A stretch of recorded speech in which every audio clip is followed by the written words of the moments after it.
Last month, I just spent 3 weeks at an Ayurveda treatment center and discovered a lot of things that I believe in could actually be not true. Here are 5 big health myths that got debunked by the oldest medicinal system in the world called Ayurveda.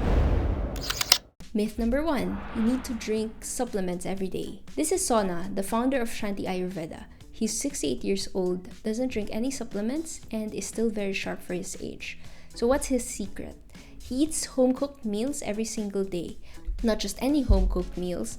It has to be medicinal and well-balanced, but more on that later. According to Ayurveda, how healthy your food is depends on how well you digest it. If you need to drink supplement to address certain health conditions, that means your body is either not getting what it needs from the food that you're eating, or you're not digesting your food well, or you're not getting enough quality sleep.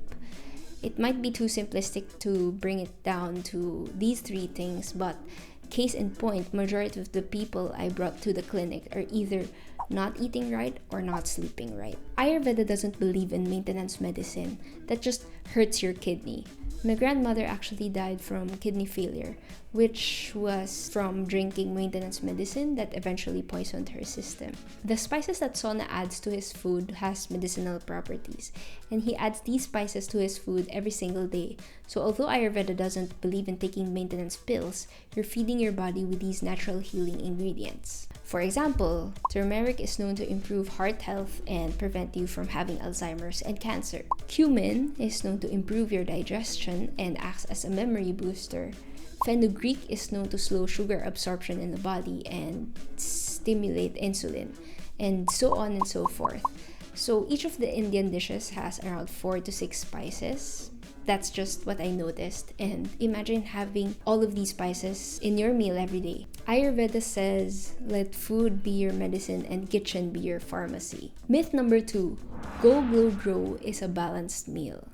What we eat is important, but how we digest food is even more important. Before anything else, you have to understand how we digest food. Digestion actually starts in your mouth when you chew, and the very first digestive juice that our body produces is not the stomach acid, it's actually our saliva. And the moment that food touches your tongue, it creates salivation and taste. Ayurveda believes a balanced meal is not composed of Go Glow Grow.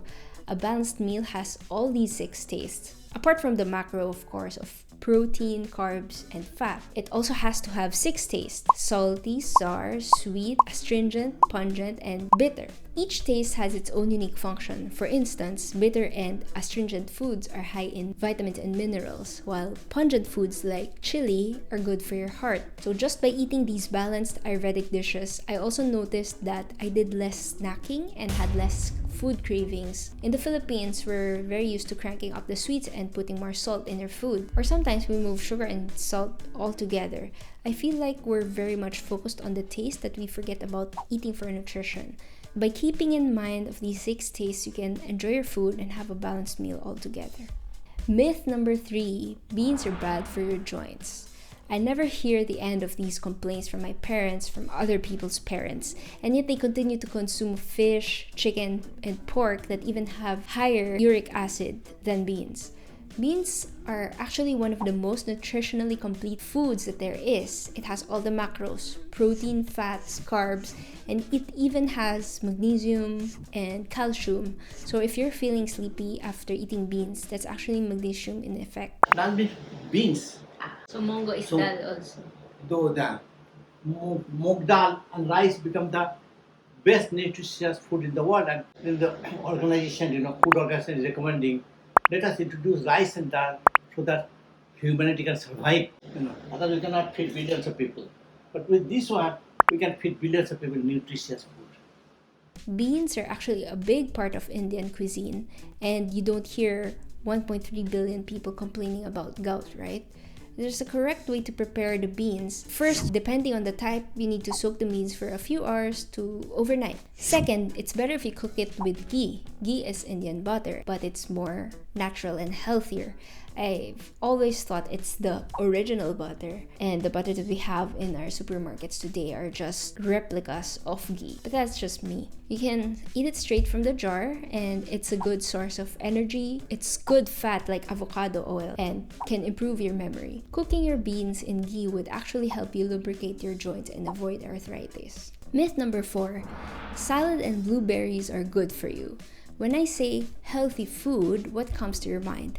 Do you instantly think of salads? Well, I do, and I think it's misleading for someone who's living in a tropical country. If you're living in a tropical country like the Philippines, Indonesia, or Thailand, your body's not used to the cold weather. We actually don't have winter. That means it's easier for our body to digest cooked warm foods. The Ayurveda principle behind this is you eat whatever is given to you by nature.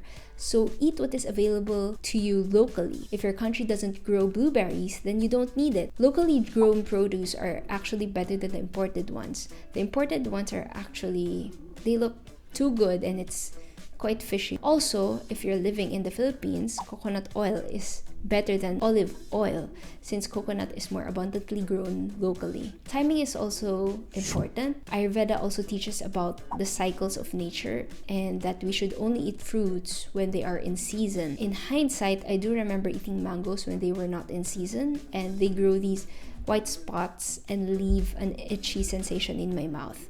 I guess that was nature's way of telling me that they were not good for me. Myth number 5, gluten is bad. For the longest time, I've been telling people that we are not meant to digest gluten. But why is it that it is only now that this gluten-free trend has started to become popular?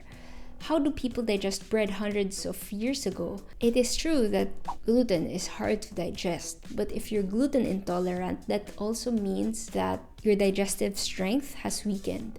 And although we can just avoid gluten forever, you cannot avoid the other toxins in the environment. So this is actually a sign for you to improve your digestive fire.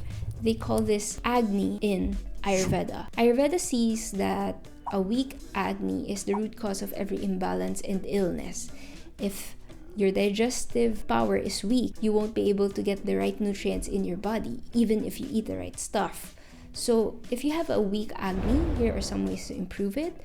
Number 1, drink a glass of water 30 to 48 minutes before each meal, not during the meal.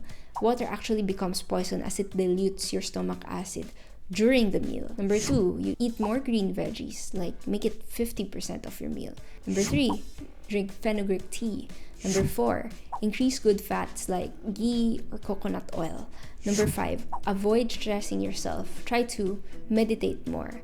Number 6, focus on your food more while eating. Avoid multitasking like standing up while eating, being on a rush, or watching movies while eating. Ayurveda says if you eat standing up, death looks over your shoulder. That's all for now. If you feel that this has helped you or you found it interesting, do share this video with your family members and friends. And if you have more questions about Ayurveda, just comment down below. I'll try my best to answer them. Thank you for watching and subscribe for more videos on health, wealth, and happiness.